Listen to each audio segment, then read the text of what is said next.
selamat malam semuanya. Jadi saya dan teman-teman saya akan mempresentasikan laporan struktur modal terkait pengaruh inovasi yang mempengaruhi kinerja perusahaan UMKM di Meksiko. Jadi saya dan teman-teman saya beranggotakan 5 orang. Yang pertama ada saya sendiri, yaitu Faikah. Yang kedua ada Indriani, yang ketiga ada Jian, yang keempat ada Kumalasari, dan yang kelima ada Thalia. Jadi slide berikutnya adalah pendahuluan. Pendahuluan tersebut akan dijelaskan kepada teman saya yang bernama Kumalasari. Baik, jadi pendahuluan. Struktur modal merupakan keputusan penting dalam keuangan perusahaan terkait kombinasi utang dan ekuitas dalam membiayai aset. Meski banyak studi membahas hubungan antara leverage dan kinerja perusahaan, masih sedikit yang meneliti peran mediasi inovasi dalam hubungan tersebut, terutama pada usaha kecil dan menengah atau UMKM. Penelitian ini bertujuan menganalisis pengaruh struktur modal terhadap kinerja perusahaan serta mengevaluasi peran inovasi sebagai mediator. Inovasi dipandang bukan hanya sebagai hasil, tetapi juga sebagai proses yang dapat memperkuat atau memperlemah hubungan antara struktur modal dan kinerja.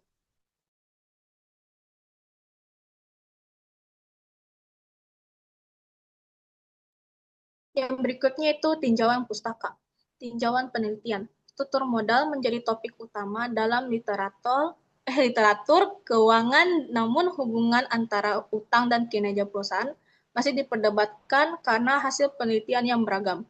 Inovasi, menurut pendekatan Schumpeter, merupakan kunci pertumbuhan perusahaan, namun membutuhkan dukungan sumber daya yang cukup termasuk dari struktur modal. Struktur modal dapat mempengaruhi kemampuan perusahaan dalam mengakses teknologi dan mendanai R&D, yang pada akhirnya berdampak pada kinerja. Karena itu, strategi inovasi dalam produk, proses, dan manajemen perlu menjadi fokus utama untuk mencapai keunggulan kompetitif dan meningkatkan kinerja perusahaan.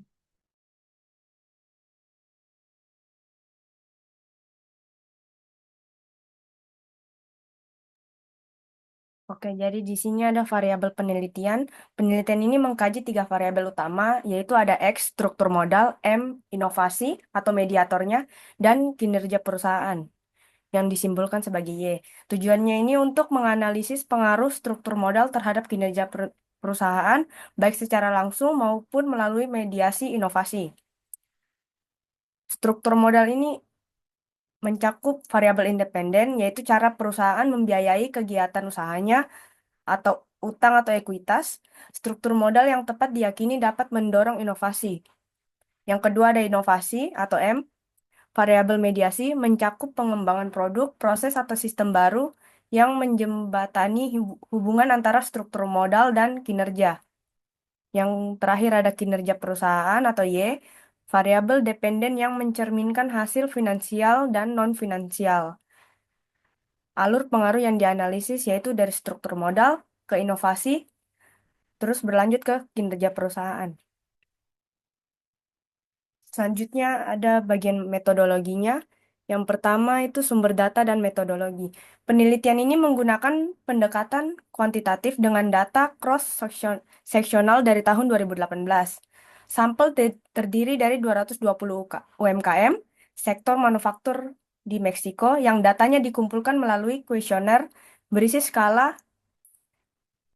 Likert 1-5 dan diisi oleh pemilik atau manajer UMKM. Metode ini dipilih karena efisien dan memungkinkan analisis statistik untuk menguji hipotesis secara terstandar.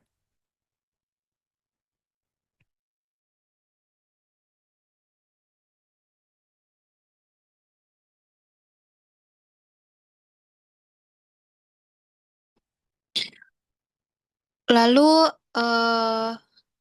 struktur modal X yaitu diukur berdasarkan sumber pendanaan. Yang pertama internal, misalnya laba ditahan, lalu kedua eksternal, misalnya pinjaman bank. Contoh pernyataan yaitu seberapa penting reinvestasi laba itu sendiri untuk perusahaan Anda.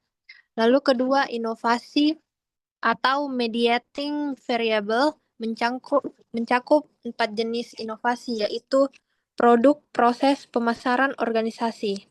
Contoh pernyataan, apakah perusahaan Anda memperkenalkan produk baru dalam 3 tahun terakhir? Lalu ketiga, kinerja perusahaan yaitu diukur dari profitabilitas, pangsa pasar, produktivitas. Contoh pernyataan seperti seberapa besar kenaikan profit perusahaan Anda dalam 2 tahun terakhir.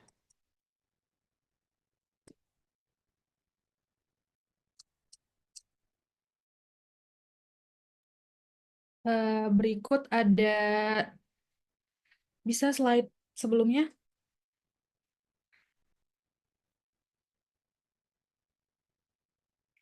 Nah, lanjutan dari kinerja perusahaan atau yaitu adalah sumber dana. Slide berikutnya.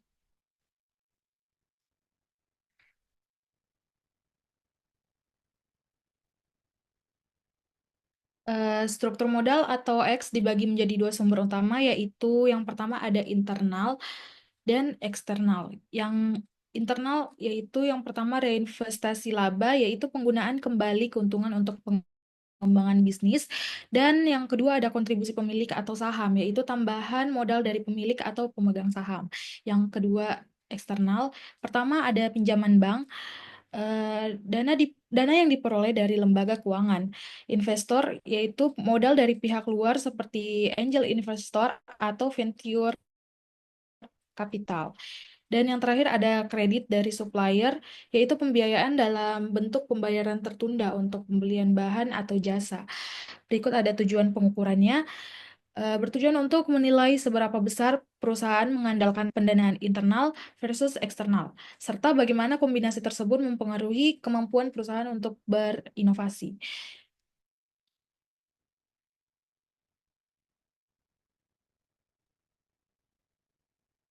Next.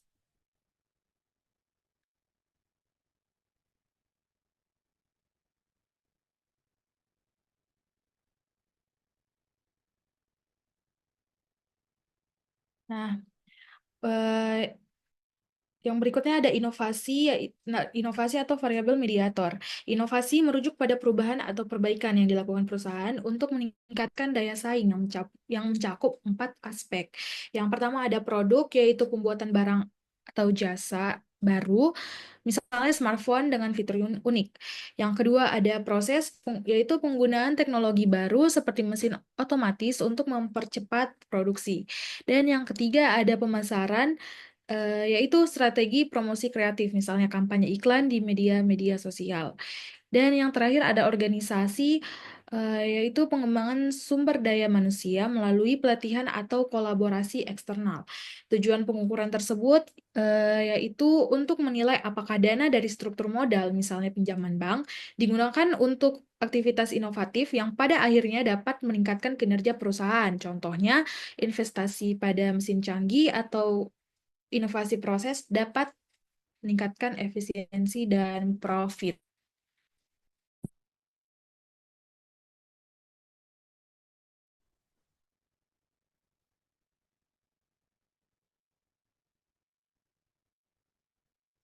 Nah, variabel selanjutnya yaitu kinerja perusahaan.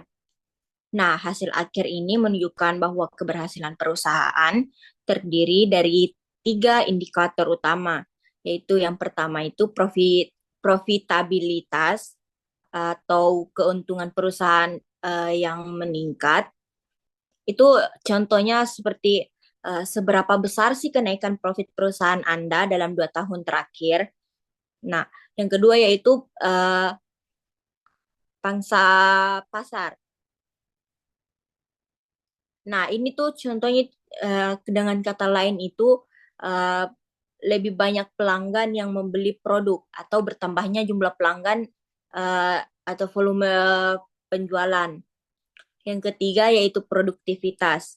Ini seperti efisiensi kinerja karyawan seperti peningkatan jumlah produksi dalam waktu yang lebih singkat. Nah, skala pengukurannya itu menggunakan Likert 1 sampai 5, yang dimana itu 1 sama dengan tidak naik, dan juga 5 itu naik secara signifikan. Nah, tujuan pengukurannya ini tuh tujuannya itu menilai sejauh mana sih strategi perusahaan terutama di dalam penggunaan struktur modal dan inovasi yang berdampak nyata terhadap hasil usaha. Nah, contohnya sendiri itu seperti perusahaan meluncurkan produk baru, kemudian itu penjualannya naik 30%, profitabilitasnya itu meningkat, itu menunjukkan kalau kinerjanya itu baik.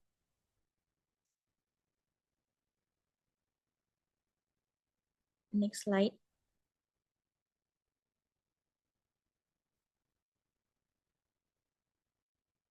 Nah, selanjutnya yaitu hasil analisis.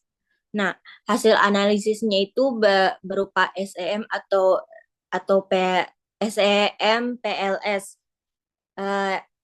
Itu structural equation modeling dan dengan metode partial least square atau PLS. Nah, hasil yang didapatkan cukup menarik terkait pengaruh struktur mulai dari inovasi dan juga kinerja perusahaannya. Nah, ada beberapa jabaran yang berdampak yang ada penjabaran lebih lanjutnya berdasarkan hipotesis yang diajukan. Yang pertama yaitu struktur modal ke inovasi atau variabelnya itu H1. Nah, hipotesis ini itu diterima. Artinya itu pendanaan dari sumber internal maupun eksternal itu berpengaruh signifikan terhadap kemampuan perusahaan berinovasi, dan juga dana yang memadai memungkinkan riset, pengembangan, dan juga ada adopsi teknologi baru. Nah, yang kedua yaitu struktur modal ke kinerja perusahaan. Ini hipotesisnya itu ditolak. Kenapa? Karena pengaruh langsung struktur modal terhadap kinerja perusahaan itu tidak signifikan. Artinya itu pengaturan modal secara langsungnya itu belum tentu mempengaruhi kinerja keuangan perusahaan. Nah, yang ketiga itu inovasi ke kinerja perusahaan. Ini tuh hipotesisnya itu diterima. Nah, kenapa inovasinya itu bergerak positif secara signifikan terhadap kinerja? Singkatnya itu meningkatnya daya saing, efisiensi, dan juga profitabilitas perusahaannya. Nah, yang terakhir yaitu struktur modal ke inovasi ke kinerja. Nah, ini tuh maksudnya itu inovasinya itu berperan sebagai mediator penuh antara struktur modal dan juga kinerja. Struktur modal yang baik itu mendorong inovasi, dan juga inovasi inilah yang kemudian meningkatkan kinerja perusahaan. Singkatnya, inovasi ini sebagai jembatan antara struktur modal dan juga kinerja. Selanjutnya.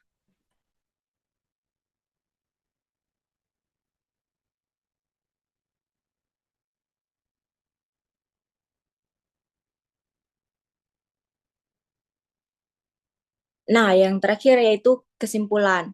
Nah, kesimpulan dari penelitian ini tuh hasil analisis itu menunjukkan bahwa struktur modal tidak memiliki pengaruh langsung signifikan terhadap kinerja UMKM di Meksiko. Nah, meskipun awalnya itu diasumsikan ada hubungan yang kuat, ternyata pengaruh tersebut itu tidak terjadi secara tidak langsung. Nah, faktor penting yang menjadi perantaranya itu adalah inovasi. Inovasi itu berperan sebagai mediator penuh antara struktur modal dan juga kinerja perusahaan. Artinya itu struktur modal itu mempengaruhi kinerja melalui kemampuan perusahaan dalam berinovasi. Nah, kunci utama untuk bagi UMKM di negara berkembang seperti Meksiko, inovasi bukan hanya pelengkap, tetapi kunci utama untuk meningkatkan daya saing dan juga pertumbuhan bisnis. Nah, oleh karena itu, UMKM perlu fokus pada pengembangan inovasi agar dapat memaksimalkan manfaat struktur modal yang dia miliki. Sekian dari kelompok kami. Bila ada salah kata, mohon maaf. Terima kasih.